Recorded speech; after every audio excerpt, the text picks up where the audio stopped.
Hello, everybody. Thank you so much for joining us today for our Wizard Rock concert with Tonks and the Aurors. We are so excited to have Tonks with us today for this virtual concert.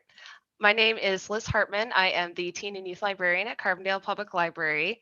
If you have any questions about teen programs at Carbondale, you should definitely get in touch with me. We will start the concert soon. I just wanted to introduce Steph. Tonks and the Aurors is a wizard rock band created and fronted by Steph Anderson. Since 2007, Tonks and the Aurors has traveled North America and Europe playing in libraries, bookstores, and nerd conferences and has released 5 full-length albums and an EP.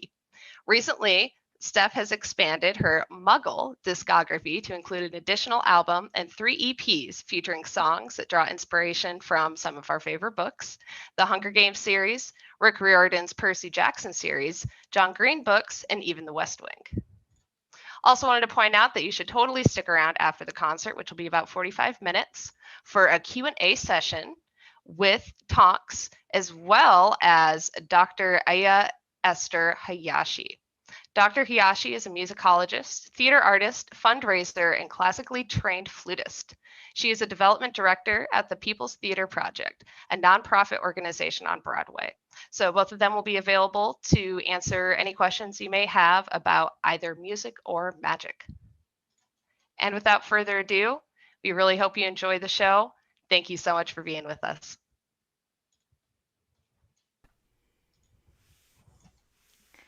All right. Hello, everyone. I am so excited to join you virtually to be able to rock out where we are today. I love having these concerts. I usually play about 50 shows a year, so I'm excited to have one of my shows be with you and your library. As was said earlier, my name is Tonks. I play rock music about the Harry Potter books. Hopefully you like that. And that's what you showed up for. And I'll be playing songs from all over my discography today. And I'll announce it now, and I'll remind you a couple times throughout this that we are on all streaming services. You can just look up Tonks and the Aurors.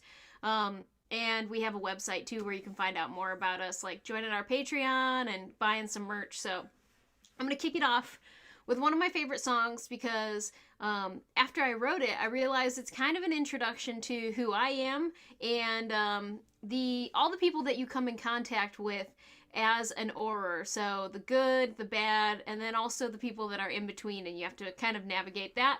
So this song is called Aurors for the Win.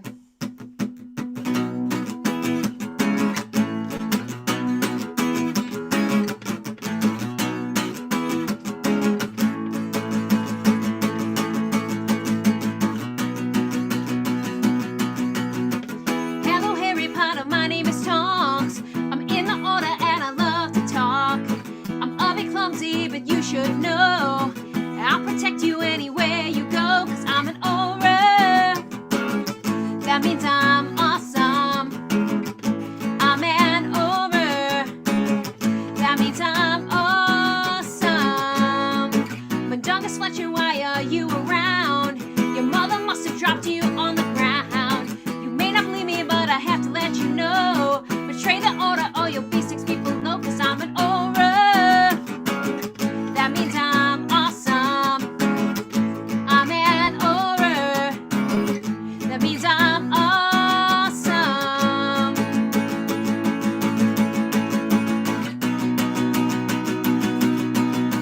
Lucius Malfoy, look me in the eye.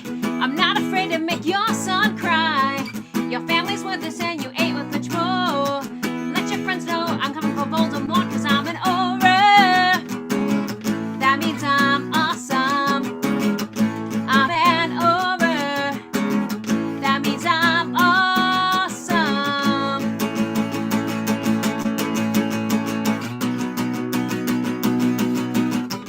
Stealth and tracking, combat and spells. There's things that we know that we never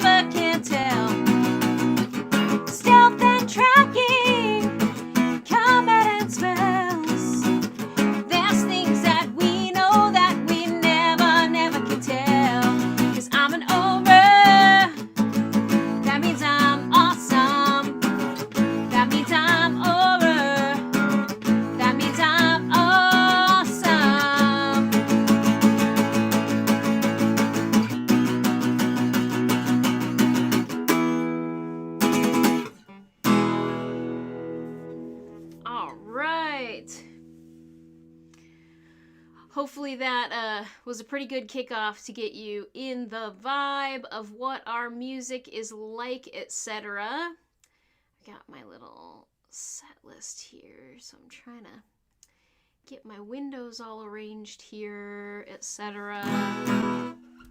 Alright, so this next song is about my favorite member of the Weasley family, because I have a theory that everyone has a favorite member of the Weasley family. So if you wouldn't mind, if you'd like to share who your favorite member of the Weasley family is to me in the chat, you can. If not, you can keep it to yourself. But I do think you can tell a lot about a person by who their favorite member of the Weasley family is. So I'm curious if we okay, so we have an answer of all of them. We have a Charlie Weasley answer. Interesting. We'll get back to that. Arthur Weasley, great member of the Weasley family. I love Arthur Weasley. Bill, Fred, or George. All right, there's somebody in the chat that just chatted me that agrees with me. My favorite member of the Weasley family is Molly Weasley. I think she's really cool.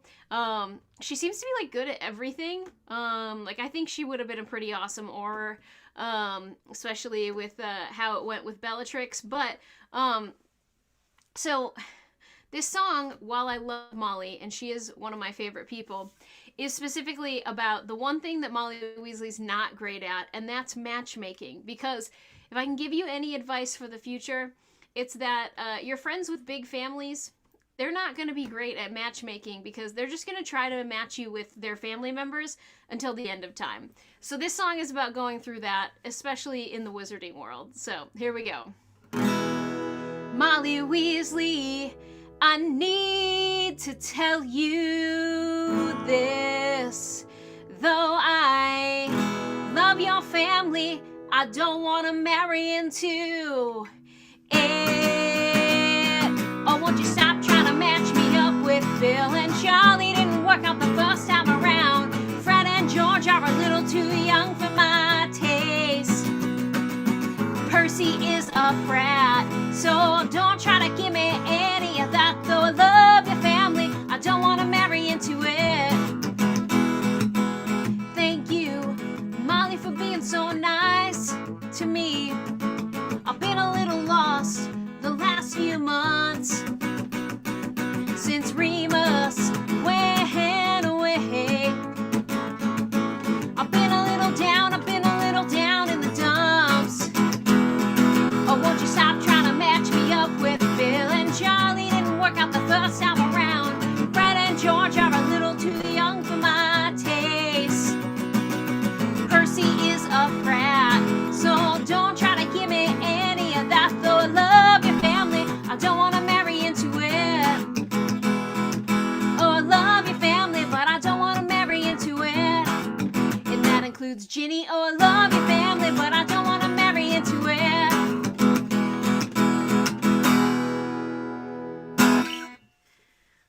All right. Let me grab a drink of soda water.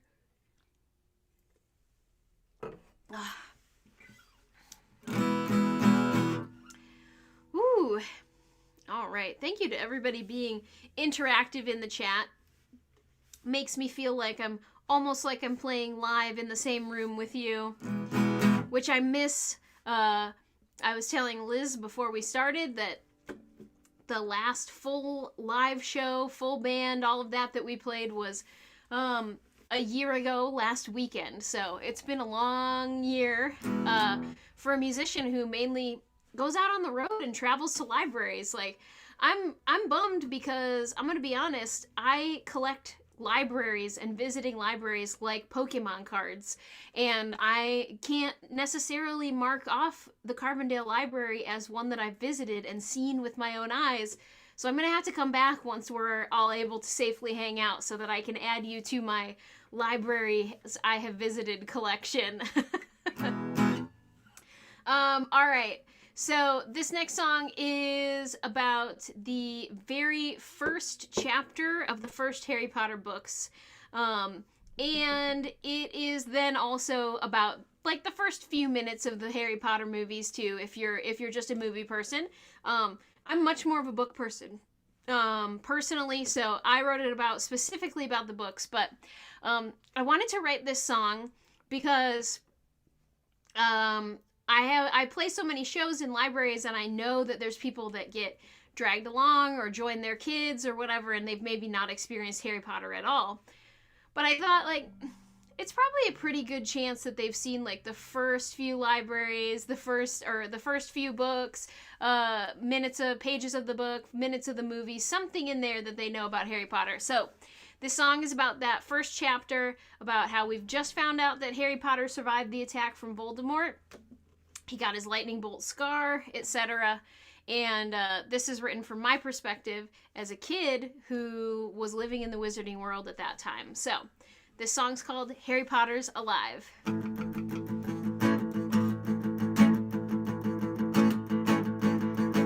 I was just a kid when I first heard the name. Wasn't even born when the first war began. I remember there was singing. We didn't care about the muggles that day. Harry Potter's alive, alive, alive. Harry Potter's alive, alive, alive. Harry Potter's alive, alive, alive. Harry Potter's alive. Harry Potter's alive, alive, alive. Harry Potter's alive, alive, alive. Harry Potter's alive, alive, alive. Harry Potter's alive. Now I'm all grown up. The Order of the Phoenix is my gang. I've got friends here to fight with. We won't let Voldemort get away. I'll never forget the singing. When I need a reminder, I remember that day. Harry Potter's alive, alive, alive. Harry Potter's alive, alive, alive. Harry Potter's alive, alive, alive. Harry Potter's alive. Harry Potter's alive, alive, alive. Harry Potter's alive, alive, alive. Harry Potter's alive, alive, alive. Harry Potter's alive. Doesn't matter how you got here, if you believe what we say. Grab your wands and your best friends, 'cause Harry Potter's here to stay. Harry Potter's alive, alive, alive. Harry Potter's alive, alive, alive. Harry Potter's alive, alive, alive. Harry Potter's alive. Harry Potter's alive, alive, alive. Harry Potter's alive, alive, alive. Harry Potter's alive, alive, alive. Harry Potter's alive. Harry Potter's alive, alive, alive. Harry Potter's alive, alive, alive. Harry Potter's alive, alive, alive. Harry Potter's alive. Whew. That's a fun one. That's one that I miss playing live a lot. I'm not gonna lie. So that song is off of our latest album called Huffle Riot. If you can't tell, I'm a Hufflepuff. I am so glad you all enjoyed that. I've got a handful of these left. This is actually a vinyl record that was pressed here in America, actually in Louisville. I think we have somebody tuning in from Louisville. So I drove down and grabbed these records from them. So we still got a handful of those on our online merch store, which if you just go to our website, tonkstheaurors.com.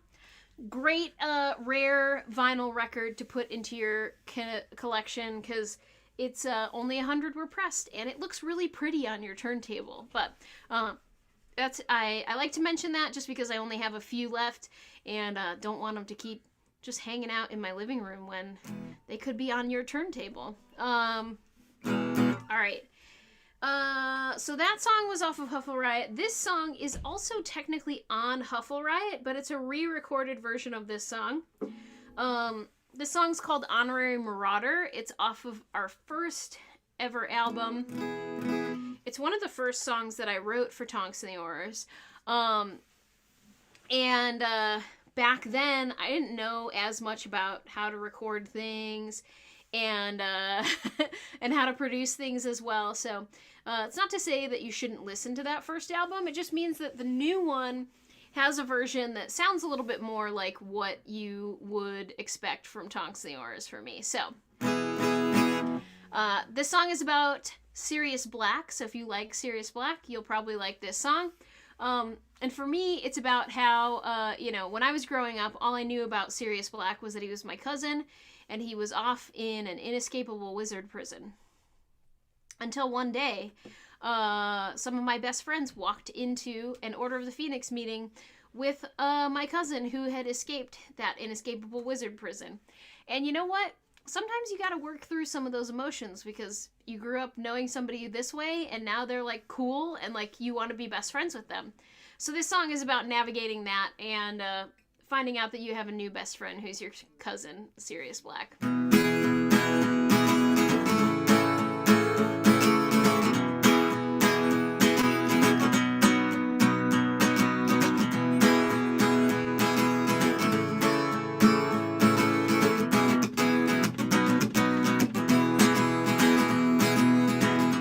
When you escaped from Azkaban, I didn't know what to expect.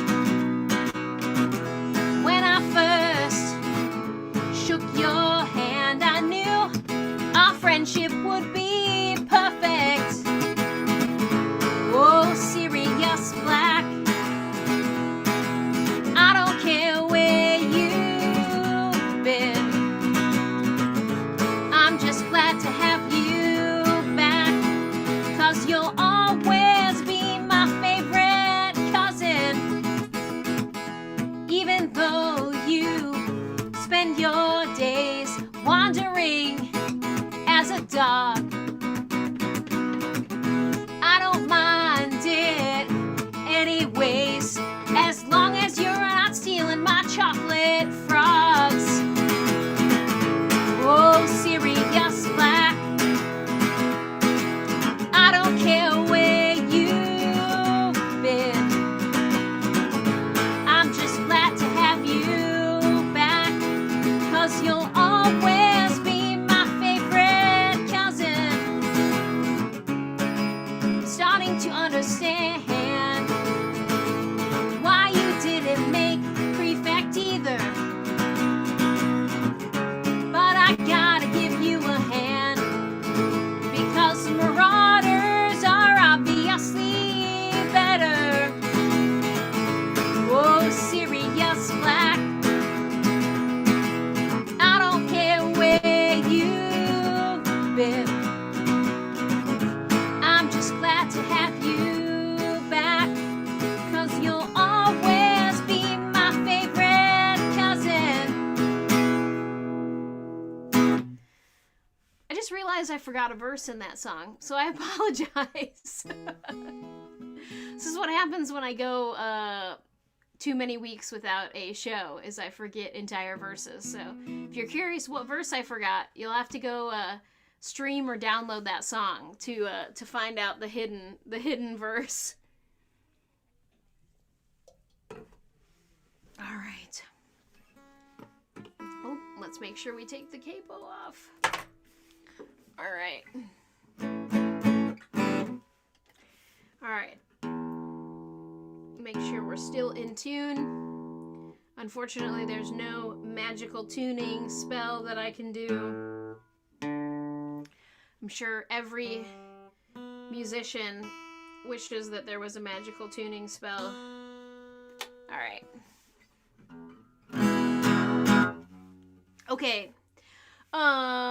So this song is about the Ravenclaw house. Now, if you're a Ravenclaw, you may not want to get too excited, just because I'm gonna be honest. This is about my personal experience with the Ravenclaw house.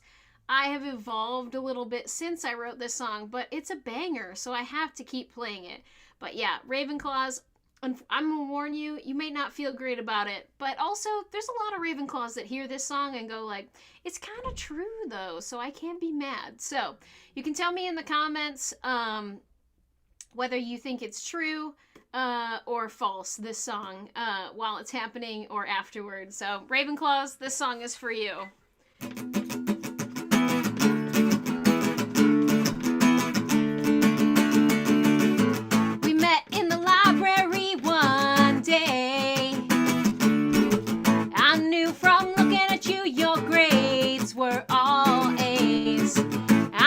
You pushed up your glasses.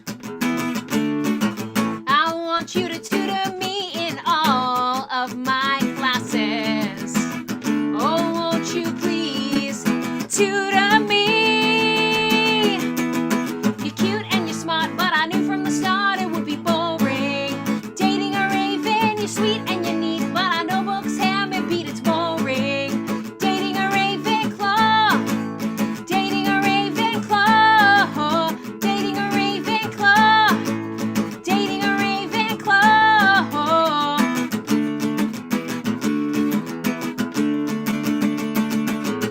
It's a beautiful day for Quidditch. You're focused on homework for Flitwick. Don't you wanna play in the sunlight? Your broom looks brand new to me. Oh, won't you please? You're cute and you're smart, but I knew from the start it would be boring. Dating a raven, you're sweet and you're neat, but I know books have a beat, it's boring. Dating a Ravenclaw, dating a Ravenclaw, dating a Ravenclaw, dating a Ravenclaw.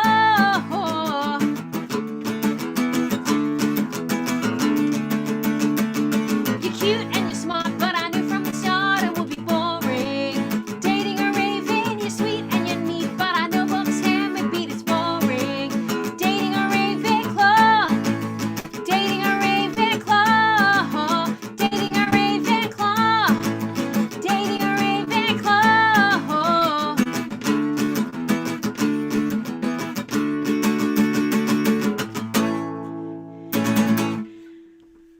Oh man. The comments that were coming in were cracking me up while I was singing that song. So I've got a Ravenclaw who says this is a very true song, a Ravenclaw who says that this is their favorite song, a Gryffindor who doesn't know but can relate that it's a banger, and also that Ravenclaws are only fun to be around, much less date, unless you are also a Ravenclaw. So love it. Cracks me up. The uninitiated Ravenclaws tend to start out a little ticked off with that song and then end going like, oh, well, I just listened to it and it's kind of true. So that always makes me crack up too. Oops. Trying to find a cheat sheet because I have a song that I want to play.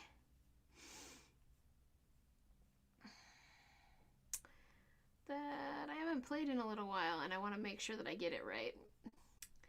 You know how that is.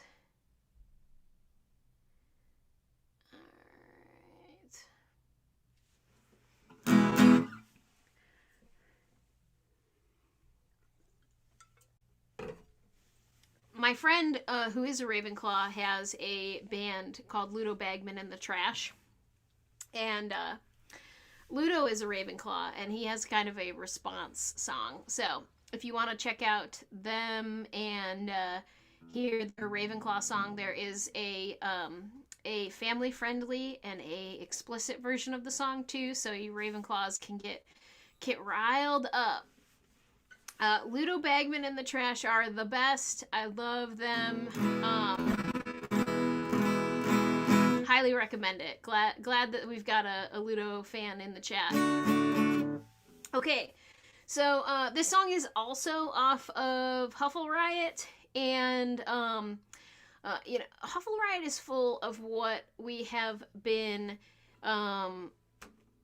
calling salty resistance jams. So hopefully this kind of puts a little pep in your step. It's called Death Eaters Are Not Your Friends, and it's pretty self-explanatory, I find. So hopefully you find it pretty self-explanatory too. But you can also blast this if you've ever got somebody who might be thinking about becoming a Death Eater. So here we go.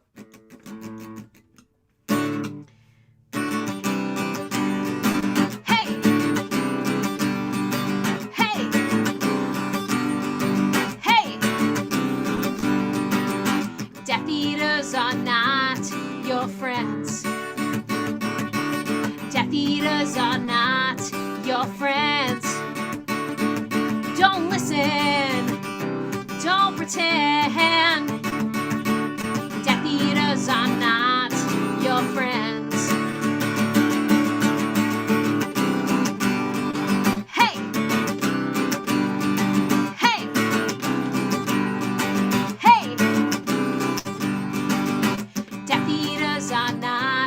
Your friends. Death Eaters are not your friends. How clear of a message can I send? Death Eaters are not your friends. Hey! Hey! Hey! You may say goodbye to your best friend or your aunt. If you think that you can save them, remember that you can't. You've been brainwashed, need to be deprogrammed.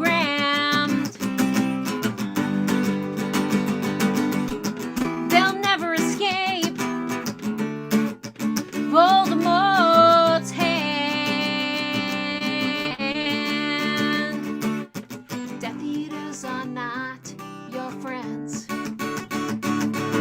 Death Eaters are not your friends. We'll remind you till the very, very end that Death Eaters are not your friends.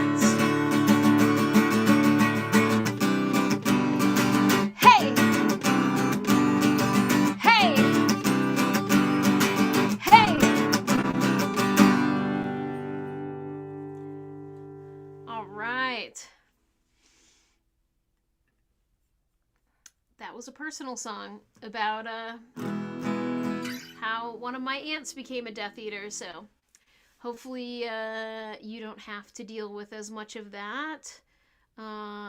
It's not exactly fun when it's happening, but when you can write really fun songs like that, it is one thing that is positive that comes of the experience, I can tell you. If you're ever mad at someone, just write a fun song about it. It'll make you feel better. I promise. Alright. So this is a new song. I wrote it this time last year. Finally finished writing it. Actually, it was one of the first things I did in quarantine. Promptly wrote, like, no more songs. So, I need to get working on that. Thought I'd be a little bit more productive. I think we all did in quarantine, but, really all I've done is, like, go on TikTok, I guess? I don't know. But, the fun thing is I had these stickers printed that say Tax the Malfoys. They're on glitter ink. Before I even wrote the song, I just already knew that I was going to love the song so much. So, we do have those stickers on our merch store also. And this is the song Tax the Malfoys, which will be on our next album whenever I write more songs. So, here it is, Tax the Malfoys.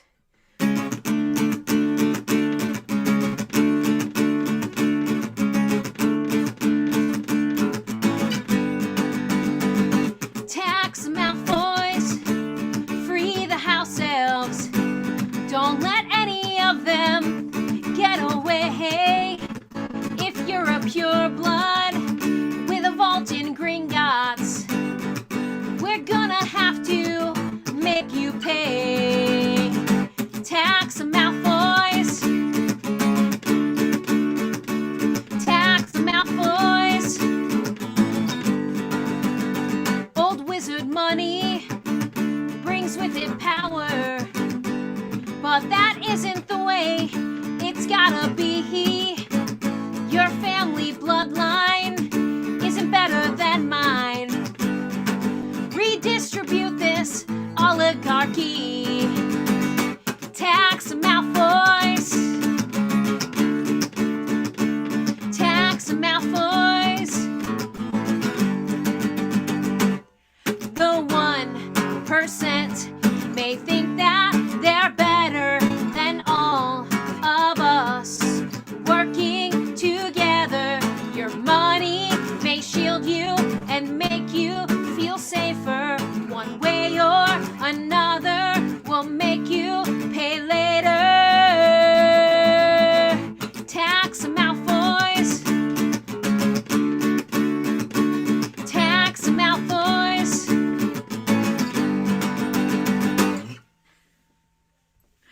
All right. Perfect. Hopefully you enjoyed Tax the Malfoys as much as I enjoy playing Tax the Malfoys. One thing that's cool, so I told myself for a while that I would not, I might not start a Patreon, etc. Just with everything going on, I was always traveling so much, but in the full like quarantine stuff, I started a Patreon. It's been super fun. And I actually share new songs like that as I'm working on them, and demo versions, stuff like that. So if you like a peek behind the curtain, and you can do monthly live streams with me like this where they're themed. Last month was all themed love songs for Valentine's Day. This month is themed party songs for St. Patrick's Day, I guess. I was just like, let's celebrate a year in quarantine, St. Patrick's Day. Let's have some fun. So, it's a really fun atmosphere if you are a person who likes to do Patreons. I loved Patreons, so yeah, I mean, in the chat, I definitely think that Tax the Malfoys is going to be one of our best new songs. The few songs that I did write last year are all like really ones that I'm excited to play live, especially at something like a LeakyCon, or even just with the full band in a library. Playing songs like Tax the Malfoys always cracks me up because there's always some like rock and roll parent in the audience who was not expecting us to play a song like that. Like I think they're expecting like Rafi or something, and then we play a rock song, a punk rock song about taxing the Malfoys. So I'm really, really looking forward to doing that in a library at some point. All right, this song is off of Huffle Riot, and it's called He's a Gryffindor, and it's about my boyfriend, Remus Lupin. Don't you know he's a Gryffindor? But he's not like the rest. He could have been head boy if he'd taken the test. Even though he's a Gryffindor, and I'm just a puff, when he smiles at me, I can't get enough. We'll spend all day talking about books. We'll spend all night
I got 2 songs left.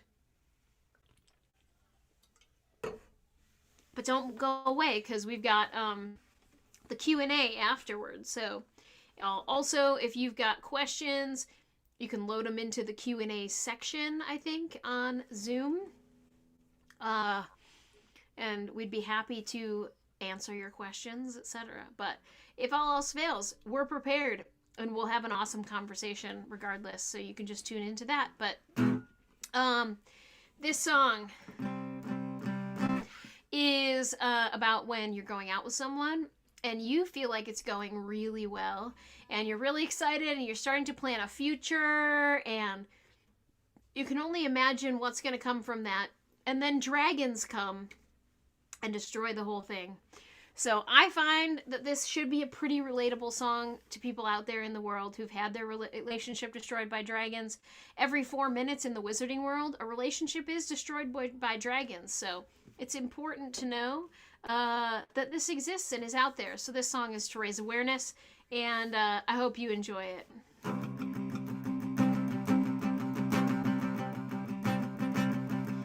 Charlie Weasley, you're so dreamy. After 2 years together, this might be love. But now you're leaving for Romania, and I may never see you again. Because it's becoming clear Charlie Weasley doesn't really love me, he only loves his dragons, and I know he's never gonna change.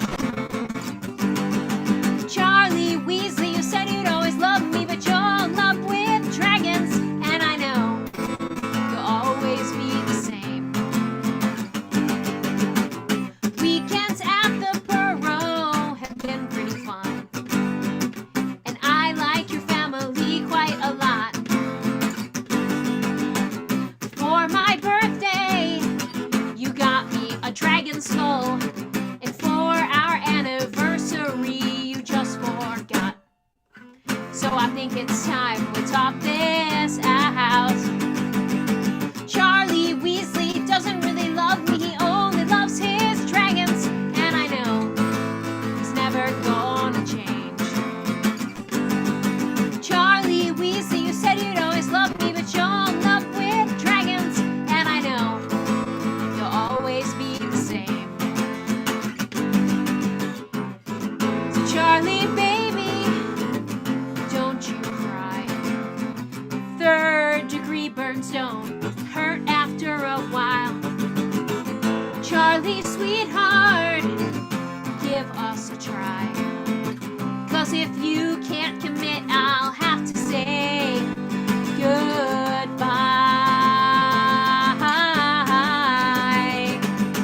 Charlie Weasley doesn't really love me, he only loves his dragons, and I know he's never gonna change.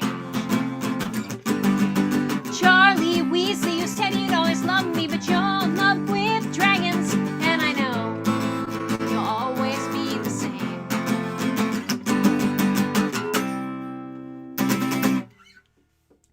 All right. So this is my last song. I want to dedicate it to all of you for coming and rocking out with us on the live stream, wherever you are viewing this from. I really appreciate it. The song's called We Are Magic. It's off of our album of the same name, which you can see my cool banners, which were sold out of, but I love so much. To celebrate 10 years of We Are Magic, we did those. But I want to dedicate this song to all of you because, especially over the last year, with the pandemic and you know, just everything going on in the fandom and whatnot, just knowing that there are really awesome people out there still celebrating Wizard Rock and fan creators means a lot to me, and I know means a lot to all my friends who also do this or similar fan creation-y things. So this song is called We Are Magic, and it's dedicated to you because we are who makes magic in the Muggle world is us really awesome Harry Potter fans. So here we go. The song is for you.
you near me still?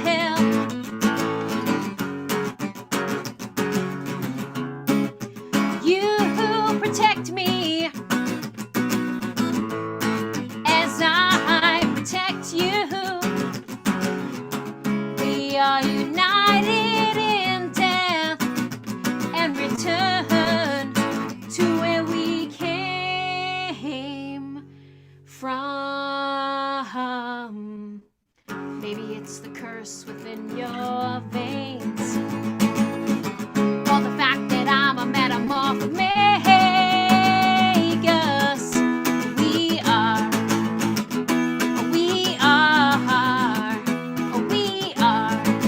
magic. We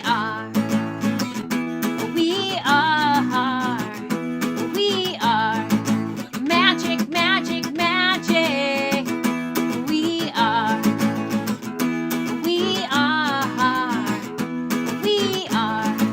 magic.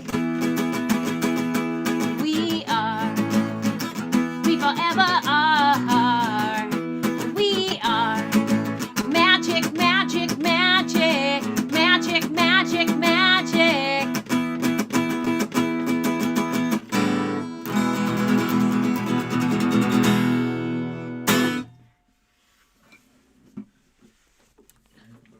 All right, everybody. Woohoo! Absolutely wonderful. Thank you so much, Tonks. It was so much fun. And you have indeed sort of answered one of the questions in Q&A already. Somebody asked you to play Charlie Weasley, and I think we are I think we are good to go on that one. Awesome. And I also think I'm going to have to change my answer from Charlie being my favorite Weasley family member. I think I'm going to have to go with Molly now. You've made a good argument. You definitely have to think about it. I think a lot of people sleep on how awesome Molly Weasley is. She kept it together, that's for sure. And so with us now here, we also have Dr. Hayashi. Thank you so much for being with us here today. I know that you have had a busy day. You've been doing some work with your theater company. So thank you so much for taking a moment and joining us here. So I have some questions here from the registration as well as questions we've received in the Q&A. Audience members, if you have any further questions, please feel free to drop them in the Q&A or in the chat in Zoom, and I'll keep an eye on those. Also, if you are joining us on Facebook Live, I'm also keeping an eye on those comments as well, and I'll make sure to field those to Dr. Hayashi and to Tonks here. So starting off easy here, we'll do that. If you could play at any location in the wizarding world, what is your ideal venue? Maybe that's not as easy as a question as I would think, but Oh man, that is really difficult. I mean, just like in the Great Hall at Hogwarts would be pretty awesome. Just knowing that like the sky, like the ceiling changes, and you could like really easily decorate it to be looking awesome. You know, as somebody who's run Muggle events, getting an event to look awesome is really hard. So in the wizarding world, I feel like we could have really awesome concert decor with like no work at all. So I don't know why that impacts my my choice, but I feel like that's a solid one because then you just get to wander around Hogwarts in between sets too. Like you just sneak around because that's what I do too at like big conferences. I'm like looking in everywhere while other bands are playing, you know. So that's my answer. It's probably not as creative, but that's my choice right now. I think that's a solid choice. I think that would be there could be a real cool light show to go along with the concert in the Great Hall for sure. And I see that I thought that Tonks would want to play in the restricted section of the library, you know. Oh, well, I won't as much as I want to. I won't make a librarian shushing joke about that. That was what I was gonna do too. I was like, it's not gonna last very long. Like... I can't perpetuate that stereotype of librarians being librarian myself. All right, but that's one of the questions we got here. Also, same person asks, what your top 5 rock bands, in no particular order other than your own, are your favorite? And of course, rock there is spelled W-R-O-K. Yeah, for me, it's definitely if we're going in no order, I have to stress that because so many of these people are my friends at this point, and I don't want anybody to get wind of this and be like, you ranked me above them. So 5, I would definitely say Harry and the Potters. You know, founders of the genre. You gotta like right out of the gate, best live show out there in my opinion. And then I already mentioned Ludo Bagman in the Trash, just one of the best concepts for a wizard rock band, to put a bag on your head and call yourself Ludo Bagman. Like you're just built different to think of things like that. Lauren Fairweather started as the Moaning Myrtles, went out on her own as releasing some really beautiful work, so would definitely shout out Lauren. And How Airplanes Fly, who kind of took a hiatus for a while and now are back. And occasionally you'll find him as listed as Avery Marshall also. So Avery Marshall, How Airplanes Fly, definitely check that out too. I have one more, and I officially don't remember any bands on the planet right now. I will say, like, they're all gone. The Mudbloods, just really good indie rock from Austin, Texas. So the Mudbloods, there you go. There's 5, all that I love. I mean, I started in wizard rock because I was a fan. So naming just 5 is really hard for me. I guess I'm gonna take a turn. So I promise I'm not kissing ass. Kissing butt here. I always list Tonks as one of my favorites because I love the yellow guitar. It's the Hufflepuff spirit, also a Hufflepuff. So I just love the combination of like really great music and a great live show. I'll probably echo Harry and the Potters because really just like every December I look forward to going to the Yule Ball at the Brooklyn Bell House, and I have roped in about 10 friends over the last 5 years to come. So, and I just roped in one more friend who, once we are back in person, will be able to join as well. Draco and the Malfoys, love Brian and Brad so much. And then I think I would add to my list Ashley. Trix, what was her wizard rock band before? Bella and Lestrangers. Bella and Lestrangers. Loved her, and she's just got this great song, not wizard rock, but it's about Bob Ross, that I just adore. And then Lena Gabrielle, who now has also got a career in musical theater, but she's amazing. So that is, I can't even count the amount of creativity included in the formation of all of those band names. That is just so wonderful, and I bet that some people in the audience heard some names that they're familiar with, and also maybe got some new names to listen to. So thank you so much, both of you. A few questions about being a musician and what that has been like. How do you use the song's lyrics to decide things like key, tempo, etc.? Or do you work the other way with the music defining where the lyrics go? That question is from Logan Park, and he also asks typically how much songwriting effort goes into the text versus into the subtext. So any comments on the writing process of your music? That's my brother-in-law, by the way. I see. Calling him out. Well, thank you. Yes, for excellent questions. Yeah, 2 like really, really good questions. For me, I write everything all at once. I write lyrics and music. They kind of like come together hand in hand. Just so like I love Elton John, but like the concept of somebody writing lyrics and just handing them to me as like a poem that I have to write music to, I'm sure I could eventually do it, but it like does not compute. I, for whatever reason, like sit down and like kind of like start singing lyrics or start strumming chords and like stuff comes together.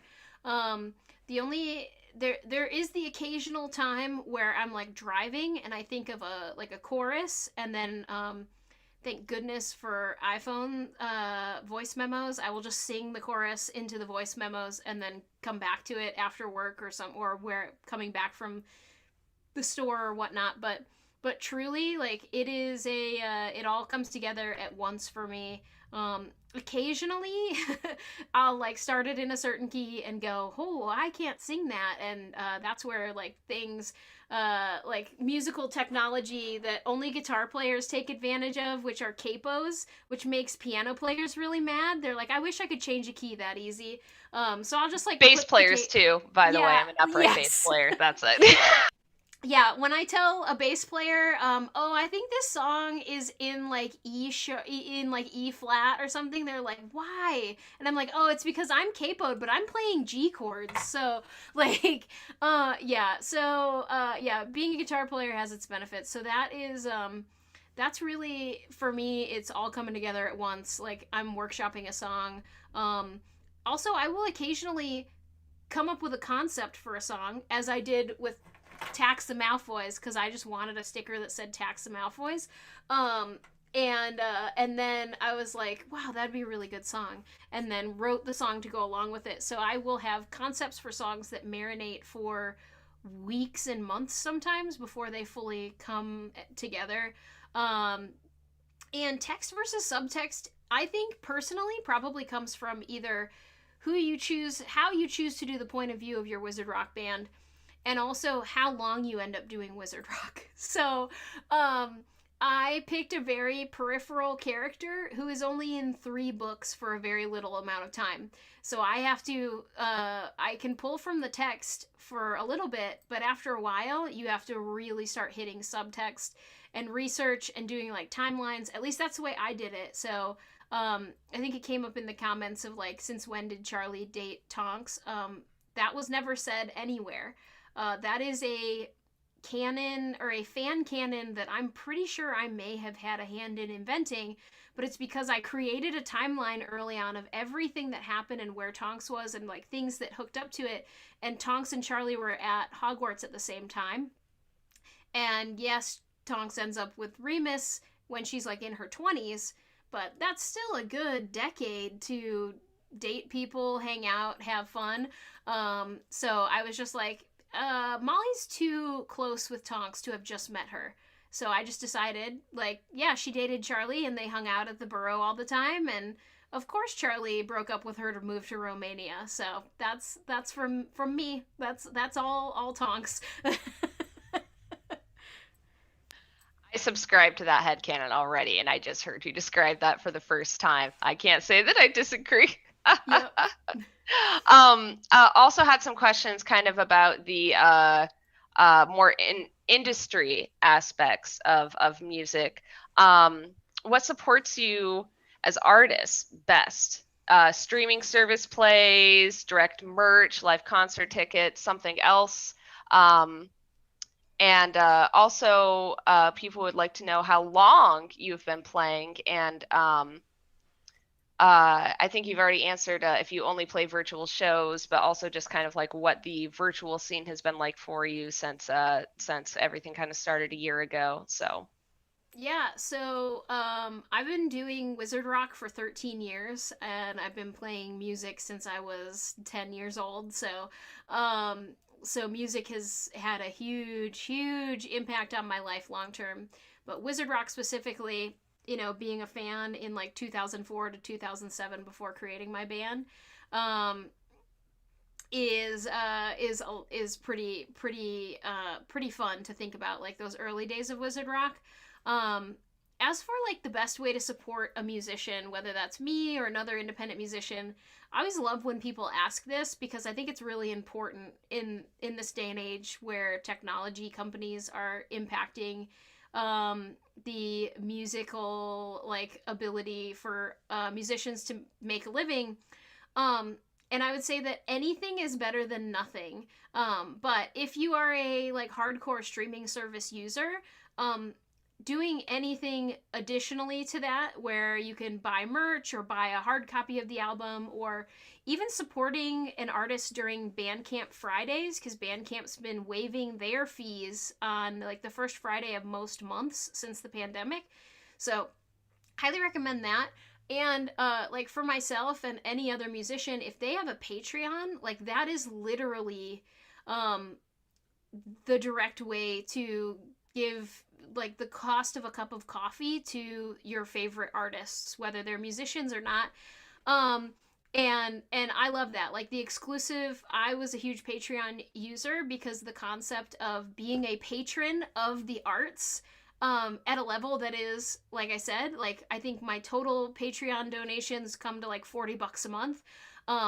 So as a musicologist, you know, on the side, studying music history and all of that, I'm like, that's cool. So find any of those ways to support directly to your artists through merchandise, Patreon, stuff like that. Before the pandemic, I was playing 50 shows a year in person.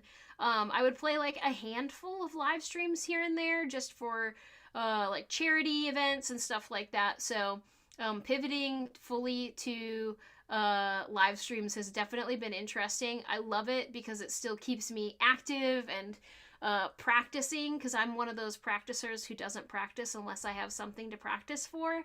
My guitar teacher absolutely hated me for that.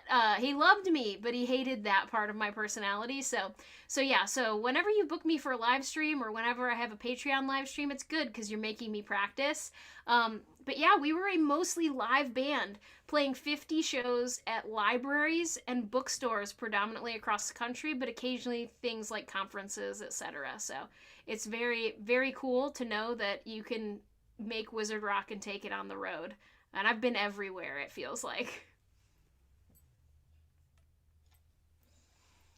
Thank you so much. That is definitely a very important question, especially in this day and age, like you said, with technology, as well as the increasing importance of virtuality. What with the pandemic. So keep that in mind, everyone. Patreon, very, very good way to support. I wanted to make sure that we had time to discuss a little bit more of a serious issue that I think Steph and I think you are in a very good position to answer, and that would be the changing perceptions of J.K. Rowling, which I think a lot of people in the audience are probably familiar with. In social media and in the news, there have been anti-trans views espoused by J.K. Rowling, and obviously there's been a lot of backlash after that. And I would love to hear your thoughts and comments, concerns, reflections on that situation. If your relationship to Harry Potter has changed, your relationship to the whole story and world and universe, and any reflections you may have on the relationship between the art and the artist.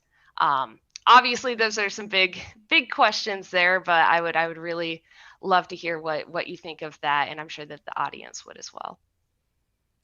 Yeah, I mean, that's a doozy of a question, you know, and coming from my background in musicology, you know, we have no shortage of very problematic white men. You know, Wagner comes to mind. Sibelius also had some support of Nazism and things like that. So I think it does hit close to home, though, when it comes to these like cultural touch points like Harry Potter. I mean, I firmly believe that Harry Potter is the cultural touchstone of our generation, or at least speaking as a millennial. And I think there has to be some sort of line drawn between art and artist. We wouldn't have Harry Potter without her, but then we also know that there have been so many in the community who have really discovered their identities and the beauty of their identities, especially as anywhere along the gender and sexuality spectrum, who like seeing themselves in Harry or any number of the characters has given them the strength and the bravery to step out and claim their fullest selves, be their fullest human. And so I don't think that anything J.K. Rowling says can really take that away from them. I come back to a quote that's actually from Doctor Who, where I think it says, "The way I see it, every life is a pile of good things and bad things. The good things don't always soften the bad things, but vice versa. The bad things don't always spoil the good things and make them unimportant." And yeah, so I think that's kind of where I land. I love to have these conversations. I think they're important. Another person and author that actually sparked my scholarly career is Joss Whedon and Firefly, and we're also going through a sort of reckoning over his work and his legacy now. So yeah, I think it's always worth engaging this, and there's no easy black or white answer to this, I think.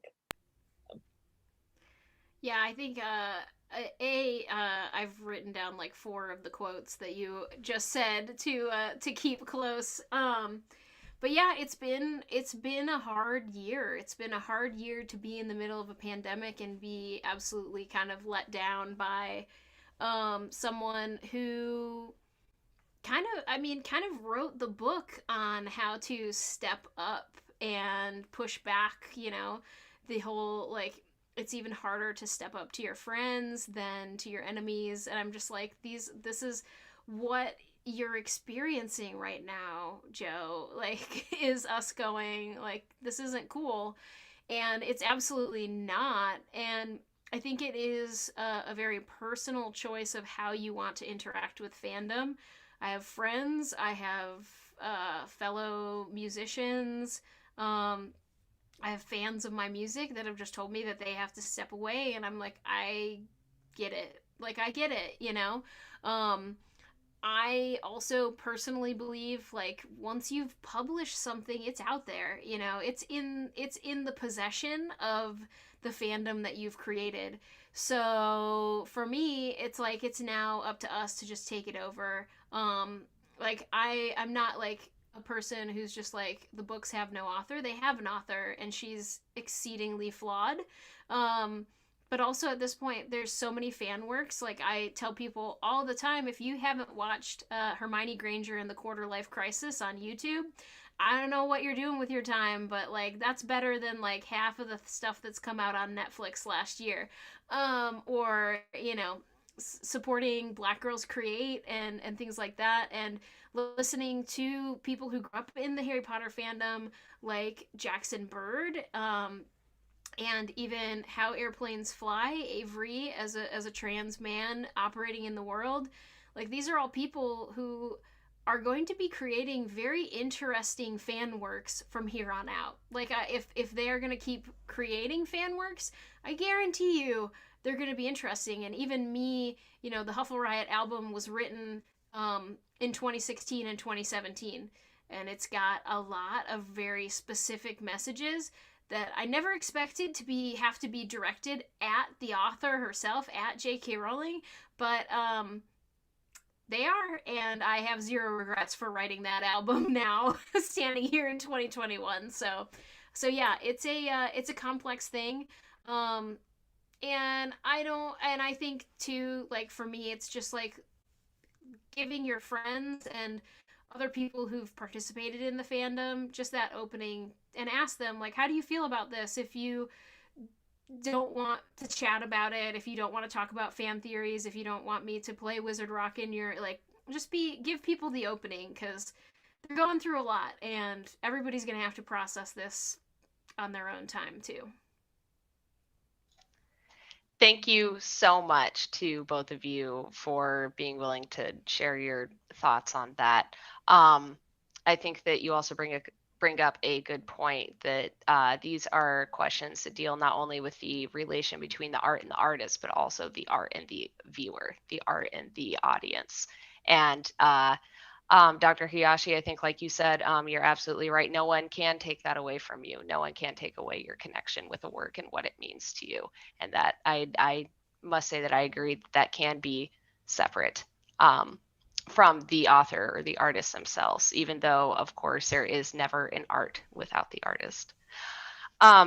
I do see that somebody asked if there would be an encore, but I think Tonks is going to have to take off here soon. So we are going to end with a little bit of a lighter question here, and I think that it is a real fun one. Anna Owens asks, what Harry Potter characters would you be in a band with, and what would they play? Oh man, this is really.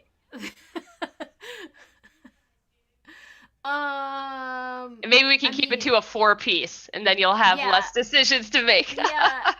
I mean, I feel like Hagrid needs to be in there, and Hagrid, I mean, I don't want to say like Hagrid should play drums, but it's either drums or maybe Hagrid plays bass. I don't know. I know a lot of like really hairy bass player guys, like, so maybe that's why I picture, but part of me thinks Hagrid would have a lot of fun on drums, and he can probably practice in his little hut without bothering anybody. So I'm gonna take Hagrid on drums. This feels like nerd version of fantasy football. Like, who am I drafting? So Hagrid is on drums. I'm gonna say Remus is on banjo, and Sirius is gonna play bass for me, and Tonks is the lead singer. There we go. Like, lead singer and guitarist. So that's my band of choice. I think Snape would play keys if Snape was going to be in the band. So here's my question. Since I now predominantly work in theater, I'm like, where is the theater program here at Hogwarts? So I think that's what I would want to start up for sure. And probably, you know what, I think I would engage Flitwick to help me out, because he had that, at least in the movies, that brilliant choir of both students and frogs. So, or toads, maybe it's toads. Yeah, the frog choir, see it in the chat. Yeah, you get the bonus. You don't just get the one person playing the instrument, you get all the frogs with that person. Mm-hmm. Like, yeah, I would definitely want that for all of the musical texture that comes with it. So oh, that is too fun of a question. I think I can't say that I disagree with any of that. I would definitely want Hagrid in my band, and given that I already play bass, he would have to be the drum player. So yes, and then I would only hope that Tonks would be my my front person and play the guitar, because the guitar has too many strings for me. It's tricky that way. It is. It's tricky that way. It took me a while to get used to a 5-string bass, that's for sure. But thank you so much, really, truly. Tonks, thank you so much for being here with us today. And Dr. Hayashi, thank you so much for taking the time out of your busy rehearsal day to be with us and answer some questions. I am just so happy that everybody in the audience could join us today. I just want to say thank you for joining us, and I wanted to give some links out here. If you're looking to get some Tonks and the Aurors merch or do a little bit more listening, you can find them at tonksandtheaurors.com. You can also, of course, check out Carbondale Public Library at carbondalepubliclibrary.org. And if you are specifically interested in teen events, you can, of course, get in touch with me, your librarian, Liz, and that is ehartman at carbondale.lib.illinois.us. And my email is on the library website, so don't feel like you need to write that down. You can just go and check that out.